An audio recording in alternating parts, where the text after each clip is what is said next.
publier l'organigramme de la SNPT. Vous allez voir les décideurs. Et vous allez vous rendre compte que le Togo est un pays malade.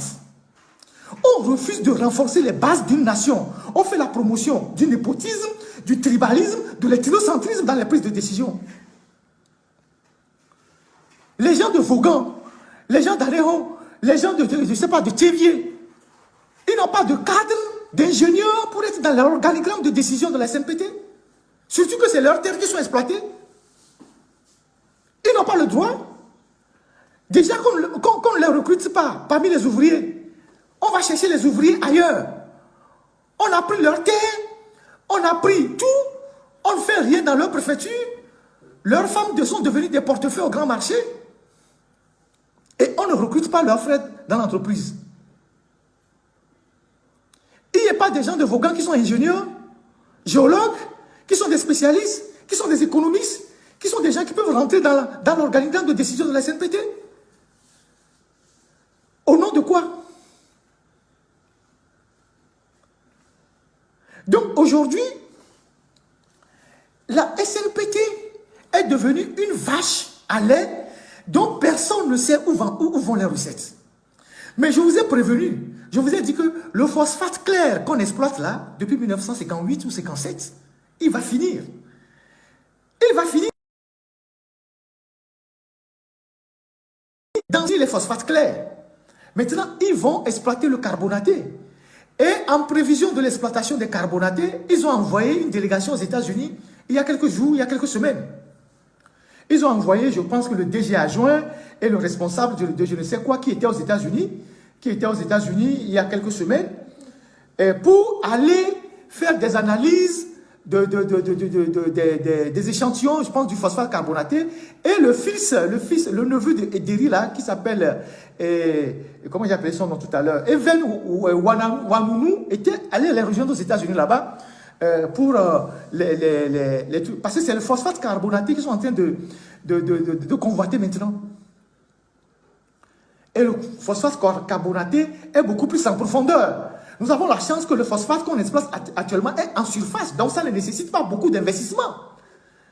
Et donc normalement, tout ce qu'on a exploité jusqu'aujourd'hui devait permettre quand même de doter cette région d'infrastructures.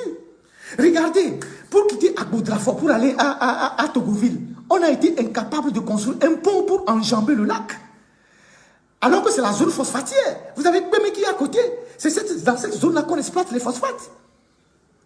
On est incapable de monter un pont de Agbodrafo pour aller à Togoville pour permettre une mobilité entre les deux rives du lac et la population qui est là-bas. La SNPT peut financer la construction d'un pont là-bas. Ça fait des années. Et puis, au-delà de tout, le phosphate, ça nous sert à quoi? À part l'exporter. Le Bénin vient va lancer l'année prochaine une usine de fabrication de carreaux sur la base de l'argile. Vous savez que nous avons beaucoup de terres rares et de l'argile, toujours dans cette région. La région du Bas-Mono, c'est bourré d'argile rare, beaucoup d'argile. Donc avec l'argile, on peut faire du carreau, on peut faire de la faïence, des plats et tout et tout.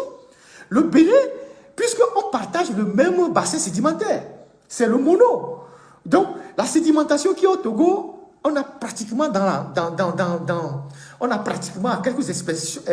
quelques exceptions près le même bassin sédimentaire de l'autre côté du Bénin avec le mono.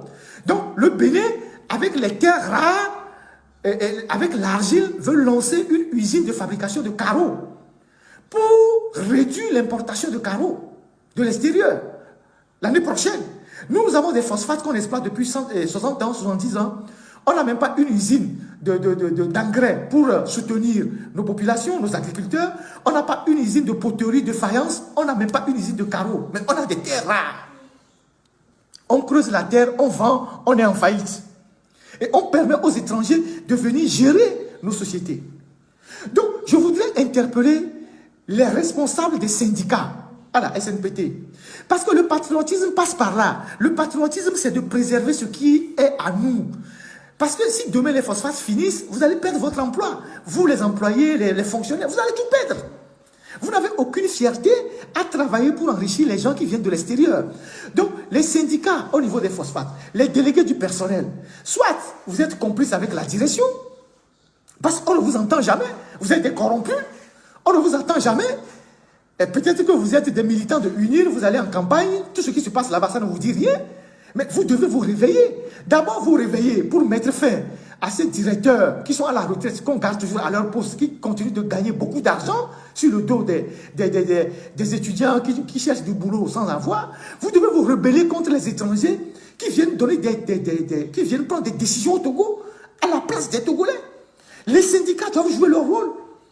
Les délégués du personnel doivent jouer leur rôle. Pourquoi vous vous taisez? Pourquoi vous laissez faire? Pourquoi vous laissez faire? Hein? Moi je dis, les Togolais doivent apprendre à dire non. Mais on ne peut pas tout faire à votre place. On ne peut pas tout faire à votre place. Si j'ai parlé de ces jeunes qu'on a tapés dans l'usine des Libanais, c'est parce que ces jeunes, ils ont mené des actions, ils sont révoltés. Et c'est normal que quand l'information est dehors, nous, les journalistes, on prend l'information pour aller au secours de ces jeunes. Mais vous, les syndicats, vous ne faites absolument rien. On ne va pas tout faire pour vous. Il y a des gens qui m'ont contacté récemment pour dire, Ferdinand, il faut nous aider, qu'on nous exploite, tout ça. J'ai dit, mais pourquoi vous-même, vous ne faites rien? Ils disent, ils ont peur. Je dis, restez là-bas. Si vous avez peur, restez là-bas. On ne vous exploite pas encore. Restez là-bas. Si moi, je suis quelque part, je travaille, et qu'on m'exploite, et que je ne peux pas me rebeller, je ne suis pas un homme. Que j'ai peur que je vais perdre mon emploi. Il faut rester là-bas. Mais si vous faites la moitié du chemin, nous, la voie des sans-voix, on va vous aider pour le reste du chemin. Donc, les syndicats, vous faites quoi à la SNPT? Qu'est-ce que vous faites réellement à la SNPT? Je voudrais profiter de cette tribune, comme j'ai l'habitude de le faire, pour interpeller les partis politiques. Je le dis, ça fait des années. Pour interpeller les organisations de la société civile, à s'intéresser, à demander des comptes au gouvernement sur la gestion de nos ressources minières. La privatisation des banques, la gestion de nos ressources minières, le port autonome de Lomé, qu'est-ce qui se passe? Il faut demander des comptes au régime. On n'a pas besoin d'aller au Parlement pour demander des comptes au régime. Une fois que vous êtes un acteur politique, vous pouvez faire des lettres, des saisines, vous pouvez écrire une lettre ouverte, vous pouvez faire des démarches pour demander des comptes au gouvernement. Parce que ce sont les générations futures qui sont compromises. Ceux qui sont en train de gérer le Togo aujourd'hui sont en train de compromettre les générations futures. Donc vous devez demander des comptes aux gens. Il ne suffit pas seulement de multiplier des conférences de presse pour insulter les journalistes, pour raconter des histoires. Un tel journaliste m'a critiqué, je suis ceci, je suis ça. Les vraies questions qui se posent dans la nation, on ne vous entend pas. Vous êtes là à faire de la comédie. On n'a pas besoin. Un homme politique, c'est quelqu'un qui est prêt à gouverner. Ça veut dire qu'il a une équipe qui est là, qui est là dans tous les domaines, qui a de la compétence. Quand on prend l'éducation, vous avez un expert. Quand on prend les mines, vous avez un expert. Quand on prend l'économie, vous avez un expert. Quand on prend les transports, vous avez un expert. C'est-à-dire, vous êtes prêt, si on vous remet le pouvoir demain, vous êtes prêt à gouverner. Ça veut dire que vous avez les compétences pour mettre en difficulté le régime, pour demander au régime des comptes. Demander des rapports, des documents. Pourquoi? Qu'est-ce que la SNPT rapporte? Pourquoi on ne voit pas ça dans le budget? Qu'est-ce que le port rapporte? Pourquoi on ne voit pas ça dans le budget? Qu'est-ce que les clinquers rapportent? Pourquoi on ne voit pas ça dans le budget? Ce n'est pas une question d'aller au Parlement ou de ne pas être au Parlement. On n'a rien à foutre. C'est pour ça qu'il y a l'opposition extra-parlementaire, il y a l'opposition parlementaire. Ceux qui ne sont pas au Parlement, ils doivent participer aussi au débat pour la manifestation de la vérité sur la gestion des ressources du pays. Ils doivent demander des comptes. Pourquoi vous ne demandez rien? Pourquoi? Parti politique, société civile, pourquoi vous ne réagissez pas? On entend les gens que quand il s'agit des élections, ouais, recensement, ceci, déjà, on a encore balancé un os là, je ne sais pas comment ils appellent ça, l'élection des sénateurs, les gens sont en train de courir dans tous les sens. Mais les vrais problèmes qui se posent dans le pays, on ne vous entend pas. Si vous avez créé vos partis politiques, c'est pour participer au débat national. C'est pour participer au débat national. Donc participer au débat national, c'est poser les vraies questions sur la gestion qui est faite des ressources du pays.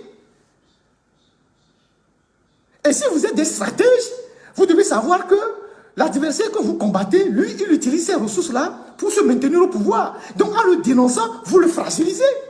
En le harcelant, vous le fragilisez.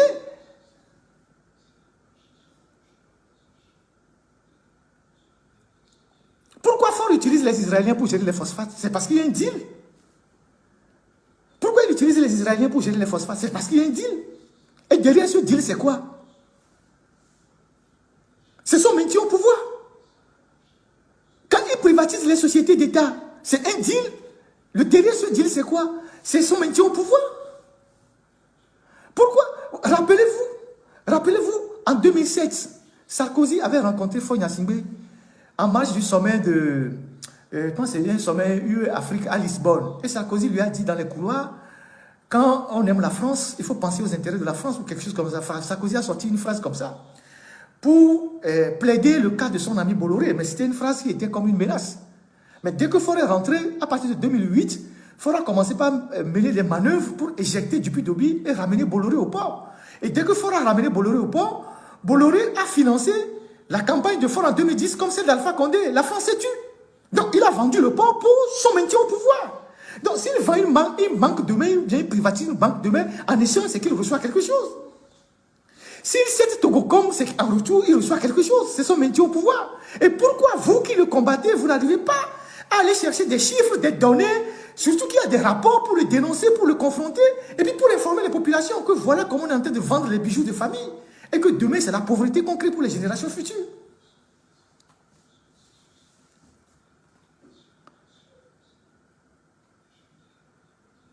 C'est les pauvres journalistes qui sont devenus vos cibles. Vous pensez créer une polémique avec ça? On n'a pas votre temps. Hein?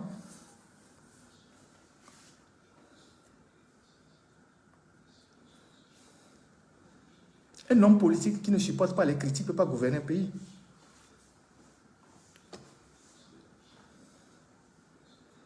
Donc voilà ce que moi j'ai voulu partager avec vous aujourd'hui sur la SNPT. Je reviendrai sur deux aspects. Le 31 décembre, quand ils vont boucler toute la production, je reviendrai faire encore un live. Et je voudrais vraiment que les Togolais se réveillent, surtout en ce qui concerne la cession de nos biens aux étrangers, nos terres, nos minerais, le port autonome de Lomé, les banques. Les Togolais doivent se réveiller parce que ce qui se passe dans notre pays est inadmissible. Aujourd'hui, vous voyez des Togolais qui vendent les terres sans aucune limite. Vous allez sur Internet, vous voyez des gens dire 500 hectares à lotir, 1000 hectares à lotir, 300 000 hectares à lotir, 300 hectares à lotir. L'État n'arrête pas ces dérives-là. L'État n'arrête pas ces dérives-là. Vous avez des gens qui sont devenus tellement pauvres dans les villages, avec la gloutonnerie, l'appétit des géomètres, et comment vous appelez ça comment vous appelez ça? Le terme m'échappe. La spéculation foncière. Les gens vont dans les villages et poussent les villageois à céder les terres, à lotir les terres. Des choses inadmissibles. Vous allez au fin fond du Togo, vous trouvez des Blancs, des Libanais, des Chinois qui ont acheté des terres. Ce qui n'est pas possible en Chine. Et ça se passe au Togo, avec nous-mêmes, notre propre complicité. Vous avez des géomètres qui se promènent, qui balancent les affiches sur les réseaux sociaux. 500 hectares à Loti, 1000 hectares à Gou à Loti, Dani à Loti, je ne sais pas où, Tablibou à Loti, Notier à Loti. Et l'État ne dit rien. Et pourtant, dans les dispositions de la loi foncière, il est dit que quand vous voulez acheter plus de 10 hectares, vous devez donner des justificatifs. Qu'est-ce que vous voulez faire? Est-ce que vous voulez créer une société, vous voulez créer une industrie, vous voulez créer un champ? Mais aujourd'hui, on est en train de brader nos terres aux étrangers. Et c'est dans les villages que ça se passe.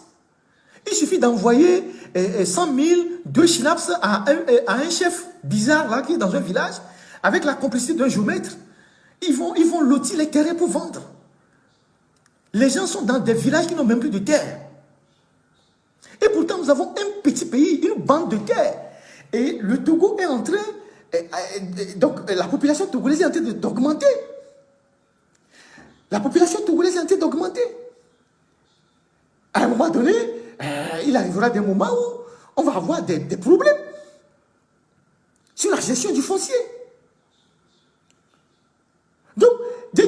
normaux, des gens responsables devaient prendre des dispositions pour limiter ce qu'on est en train de voir là. Prendre des lois pour limiter tout ça. Pour que les terres ne soient pas cédées à n'importe qui. Et mettre tous ceux qui vendent les terres en garde.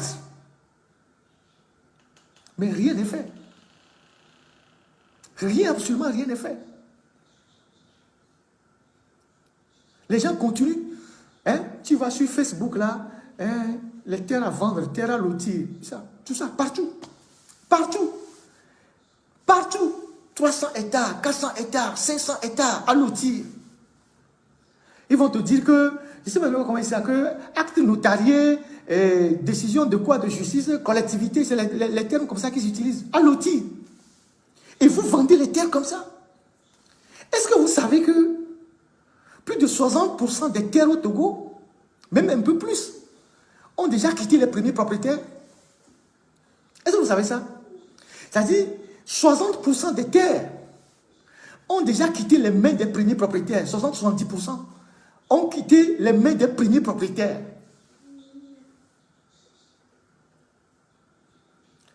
Vous arrivez dans certains cantons, il n'y a même plus de terre. Pour les propriétaires, pour les habitants du village ou du canton, ils n'ont plus de terre. Ils sont là, les terres sont là, ils cultivent des mais c'est plus pour eux. Ils ont vendu. Ils ont tout vendu.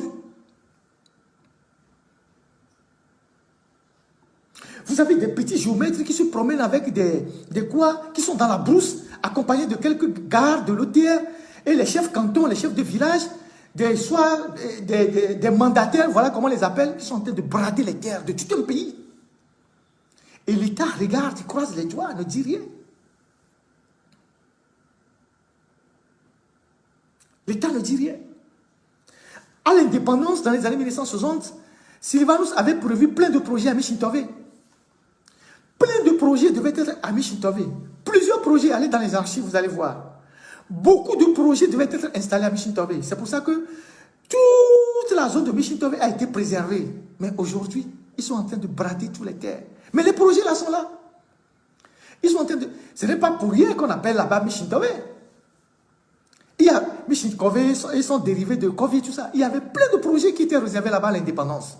Ces terres devaient être préservées. Aujourd'hui, on est en train de les vendre comme les petits pains. En train de les vendre comme les petits pains. Sachant que Lomé ne peut pas s'agrandir vers Diagbélé parce qu'il y a la carrière des phosphates qui arrive. Lomé ne peut s'agrandir que vers Thévier et vers la route de Balimé. Qu'est-ce que l'État fait pour anticiper l'occupation anarchique des terres là-bas? Qu'est-ce que l'État fait pour garantir les terres là-bas pour les grands projets? Rien. Rien.